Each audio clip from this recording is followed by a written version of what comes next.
दोस्तों, एक बार माता लक्ष्मी क्षीर सागर में भगवान विष्णु के पैर दबा रही थी।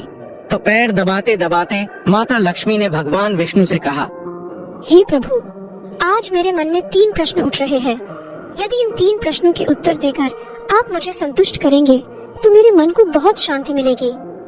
तब भगवान विष्णु कहते हैं, हे देवी, आखिर तुम्हारे कौन से 3 प्रश्न हैं? तो माता लक्ष्मी कहती है, हे प्रभु, वह कौन सी स्त्री होती है जिसके भाग्य में संतान सुख नहीं होता है? दूसरा प्रश्न है कि कौन सी स्त्री समय से पहले विधवा होती है? और मेरा तीसरा प्रश्न है कि कौन सा श्रृंगार करने से स्त्री को स्वर्ग में स्थान प्राप्त होता है? दोस्तों, तब भगवान विष्णु कहते हैं कि हे लक्ष्मी, यह तुम्हारे तीनों प्रश्न बहुत ही ज्यादा महत्वपूर्ण है। जो भी व्यक्ति इन तीनों प्रश्नों के उत्तर समझकर इस पर्याप्त ज्ञान को अपने जीवन में उतार लेता है, उसे जीवन में सुख की प्राप्ति होती है। दोस्तों, भगवान विष्णु कहते हैं, हे देवी लक्ष्मी, अब मैं तुम्हें तुम्हारे तीनों प्रश्नों के उत्तर एक छोटी सी कहानी के माध्यम से देने वाला हूँ। इस कहानी के माध्यम से तुम अपने तीनों प्रश्नों के उत्तर ठीक तरह से समझ पाओगी। परंतु मेरी एक शर्त है, जब तक मैं कहानी सुनाऊं तब तक तुम्हें इस कहानी को ध्यान से सुनना है। तो माता लक्ष्मी कहने लगी, प्रभु, मैं आपको वचन देती हूँ कि इस कथा को मैं पूरे मन और लगन से सुनूंगी। आप कृपया उस कथा को आरंभ करें।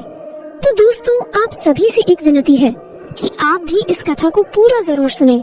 इसे आधा अधूरा सुनना पाप माना जाता है। कथा शुरू करने से पहले कमेंट में जय माँ लक्ष्मी और जय श्री हरि विष्णु अवश्य लिखें। साथ ही वीडियो को लाइक करना न भूलें। तो चलिए आरंभ करते हैं। प्रिय बंधुओं, भगवान विष्णु कहते हैं, हे लक्ष्मी, किसी राज्य में एक छोटा सा नगर था। उस नगर में एक सेठ रहता था। उस सेठ के 2 बेटे थे और सेठ के बेटों की शादी भी हो चुकी थी। सेठ की पत्नी और सेठ के बड़े बेटे दोनों का ही स्वभाव दुष्ट प्रवृत्ति का था। इसलिए सेठ की पत्नी अपने बड़े बेटे की पत्नी से बहुत ही ज्यादा प्यार करती थी। मगर छोटे बेटे की पत्नी जो थी, वह बड़े ही अच्छे स्वभाव की थी और वह एक पतिव्रता स्त्री भी थी और पूरे घर का सारा कामकाज भी वह अकेले ही करती थी। इतना कुछ होने पर भी सेठ की पत्नी और बड़े बेटे की पत्नी छोटी बहू का हमेशा ही अपमान करती रहती थी। दोस्तों, भगवान विष्णु कहते हैं, हे लक्ष्मी, सेठ के बड़े बेटे की बहू को एक बेटा था और छोटी बहू को एक पुत्री थी। सेठ की पत्नी हमेशा पुत्र को लेकर छोटी बहू को ताना मारती रहती थी, लेकिन वह क्या कर सकती थी, वह हमेशा उनके ताने सुनती रहती थी। दोस्तों, तब भगवान विष्णु कहते हैं, हे लक्ष्मी, अब मैं तुम्हें छोटी बहू की कहानी अच्छे तरीके से समझाता हूँ। इस कहानी से तुम्हें तुम्हारे पहले प्रश्न का उत्तर प्राप्त होगा।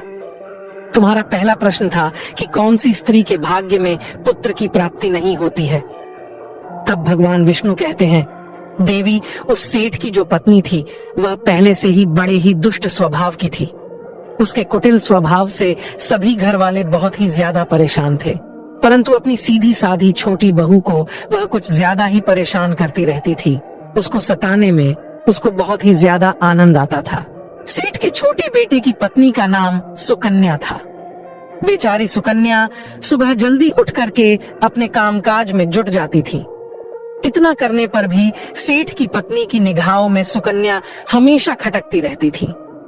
एक दिन की बात है, सुकन्या घर में झाड़ू लगा रही थी तो सेठ की पत्नी बोली कि तेरे हाथ में जान नहीं है क्या? तू जल्दी जल्दी झाड़ू लगा। मैं मंदिर जा रही हूँ। मेरे लौट कर आने से पहले तू भोजन बनाकर तैयार रखना और आते ही मैं उस भोजन को ग्रहण करूंगी। और सुन, अन्न का एक दाना भी बर्बाद ना हो पाए। बेचारी सुकन्या करती भी तो क्या वह अपनी सास की बातों को सुनती रही। तब घर की सफाई करने के बाद सुकन्या खाना बनाने में लग गई। खाना बनाते समय वह मन में सोच रही थी कि मैं इतना काम करने के बाद भी एक पल के लिए चैन की सांस नहीं ले पाती हूँ और मेरी सास हर समय मेरे काम में कोई न कोई गलती निकालती रहती है। सुकन्या यह सब सोच ही रही थी, जितने में दरवाजा खटखटाने की आवाज आई तो सुकन्या ने सोचा कि अभी तो भोजन तैयार ही हुआ है, लगता है मेरी सासू माँ आज जल्दी ही लौट आई है। जब सुकन्या ने दरवाजा खोला तो उसने क्या देखा कि बाहर दरवाजे पर एक सन्यासी महात्मा खड़े हैं। दोस्तों, वह साधु महाराज सुकन्या से कहता है कि बेटी, तेरा सुहाग अमर रहे, बाबा को कुछ भोजन करा दे, मुझे बड़ी तेजी से भूख लग रही है। दर्शकों, भगवान विष्णु कहते हैं कि लक्ष्मी सुकन्या बहुत सुशील और संस्कारी थी। उसने सोचा कि साधु महाराज को भोजन करा तो दूं, परंतु यदि मेरी सास आ गई तो मेरी खैर नहीं। फिर कुछ देर सोच विचार करने के बाद में उसने सन्यासी को भोजन करने के लिए अंदर आने को कहा, और उसी समय सुकन्या के मन में विचार आया कि सास से डरना कैसा। यदि मेरी सास आ भी जाएगी